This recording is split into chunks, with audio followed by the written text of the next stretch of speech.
Vous avez déjà regardé Dragon Ball? Dragon Ball, c'est un peu le truc qu'on a tous connu et qu'on a presque tous adoré. Je dis presque parce que je connais quelqu'un qui n'aime pas ça. Et cette personne se reconnaîtra. Moi en tout cas c'est un peu toute mon enfance parce que quand j'allais à l'école c'était Dragon Ball, quand je rentrais le soir c'était Dragon Ball et quand j'allais chez des amis c'était Dragon Ball. Du coup, quand on m'a annoncé qu'il allait avoir un film Dragon Ball, mon cerveau d'enfant a fait un truc genre Really nigga? non, ça c'est ma réaction quand tu me parles de ta vie sociale. Mon cerveau d'enfant a fait un truc genre boum, bam, pam, explosion, paf. C'était génial, on allait enfin voir nos attaques préférées en vrai sur grand écran. Et puis on a eu Dragon Ball Evolution.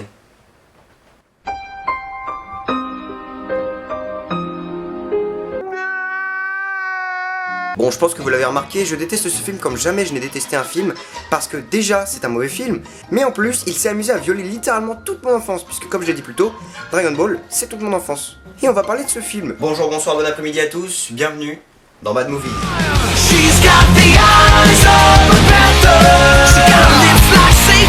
Alors, Dragon Ball Evolution est un film réalisé par James Wong et est sorti le 1er avril 2009. Vous savez, le jour de Poisson d'avril, tout ça. Le film s'ouvre sur une intro en image de synthèse qui nous raconte comment quelqu'un du nom de Piccolo a failli détruire la Terre il y a 2000 ans. On rejoint ensuite Goku qui transpire de ouf, parce que transpirer c'est tellement classe que ça mérite un ralenti. Moi personnellement je trouve ça un petit peu dégueulasse, mais bon, chacun ses délires après tout. On se rend compte qu'il s'entraîne avec son grand-père Gohan sur des cordes à linge. Parce qu'on sait jamais, peut-être qu'un méchant va vouloir se battre sur un endroit totalement instable histoire de tomber facilement un de ces jours. Ils se battent, Gohan gobe une mouche, et Goku tombe dans des pastèques. Et le grand-père dit à son petit-fils: sers-toi de ton ki. Puis s'ensuit une conversation tout aussi intéressante que si je me filmais en train de faire du poney sur un cheval. Comment faire avec les filles? Oh, mais je crois que Goku a surtout envie d'utiliser son kiki. Haha, wouh les gars, c'est pour toi ça, oh merci. Ça vous voyez, c'est la coupe de la meilleure blague de l'année. Donc Goku se rend ensuite au lycée. Attends, quoi? Comment faire avec les filles? Quoi? Apprends-moi à leur parler sans me mettre à balbutier et dire n'importe quoi. Mais vous avez déjà vu à quoi il ressemblait Goku dans les mangas? Ce qui fait le charme du personnage, c'est justement qu'il est ultra naïf et qu'il s'intéresse surtout pas aux filles. Et vous venez justement de détruire tout ça. Non, calme-toi, calme-toi. Tu te souviens de ce qu'elle a dit la psy? Fais la danse du calme-toi. T'as raison, faut que je me calme. Alors, Goku se rend au lycée où il se fait attaquer. Alors ça s'appelle une tentative de meurtre. Et je crois que c'est puni par les lois fédérales de l'État. Par des caïds très clichés. Les caïds décident de tenter d'énerver Goku parce que c'est trop le MDRRRR, mais Goku se retient parce qu'il a promis à son grand-père de ne pas se battre au lycée. Pendant ce temps, on rencontre Piccolo à bord de son vaisseau de l'enfer de la mort qui tue, au moment où il attaque un village sans défense afin de récupérer une Dragon Ball. Il envoie sa disciple qui est très sympa, qui récupère la boule et qui tue une pauvre femme sous les yeux de quelqu'un qui a raté son maquillage. Ah non pardon, c'est Piccolo. Juste pour que vous vous rendiez compte. Piccolo dans le manga, Piccolo dans Dragon Ball Evolution. Retour au lycée où Goku fantasme sur Chichi, une jeune étudiante en l'imaginant manger une fraise dans un champ. Et il se trouve que comme par hasard, son casier se retrouve bloqué et que comme par hasard, elle est seule, pile à ce moment-là.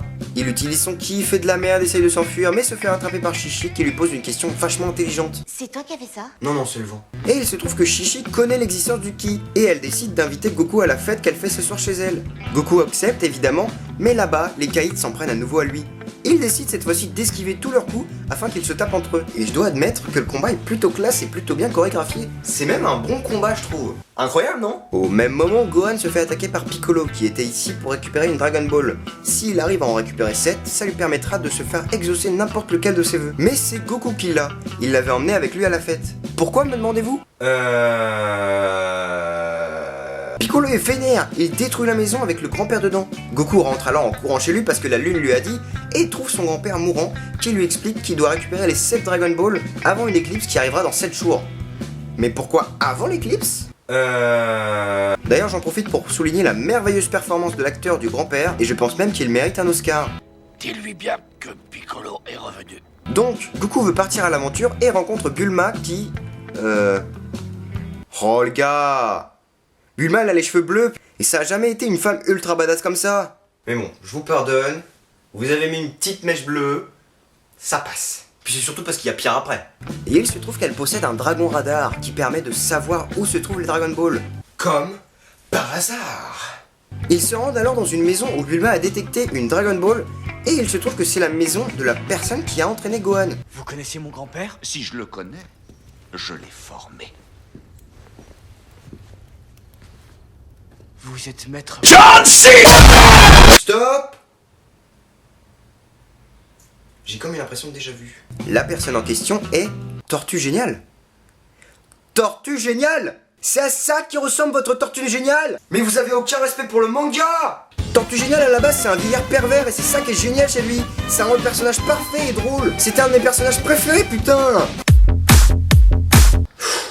Bon, alors Tortue Géniale, qui s'appelle ici Roshi, les accompagne dans leur grande quête pendant que Piccolo trouve une nouvelle Dragon Ball à l'intérieur d'un lac qu'il vide d'une seule traite parce que...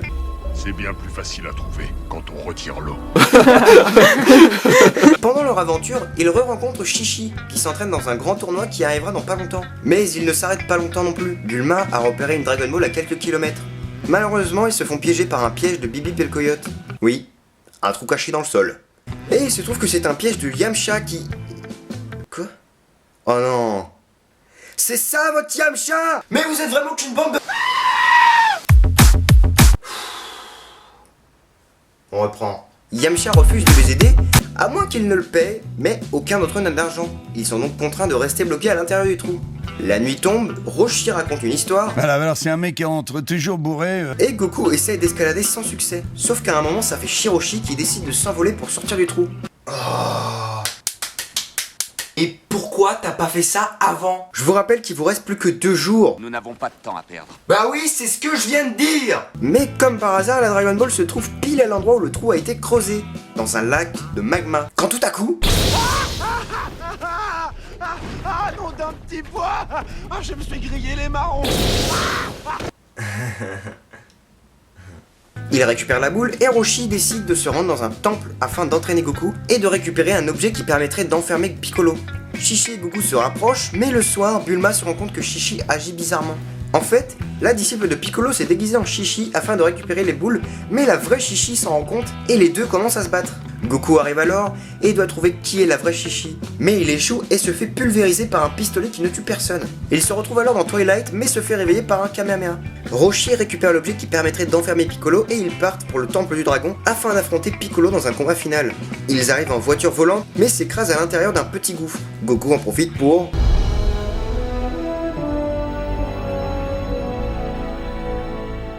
Oh bah non, mais pas ton pyjama, c'est pas l'heure de dormir. Et là, on est parti pour le grand final du film. Alors tous ceux qui ne voudraient pas se gâcher la fin d'un film si merveilleux, passez au temps indiqué. On rentre dans la zone spoiler. Laisse-moi te gâcher la fin de ton film.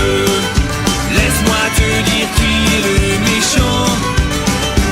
Alors, on apprend que Goku est en fait Ozaru, un gorille géant aux ordres de Piccolo. Il se transforme en gorille donc et commence à poursuivre Bulma et Yamcha qui ont remporté une boule avec eux. Alors que Roshi se bat avec Piccolo. Mais Roshi finit par se faire tuer par Ozaru justement.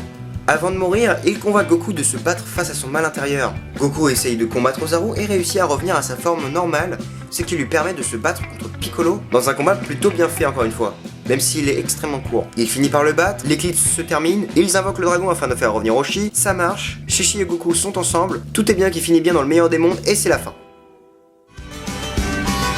Laisse-moi te gâcher la fin de ton film. La prochaine fois, tu le téléchargeras légalement.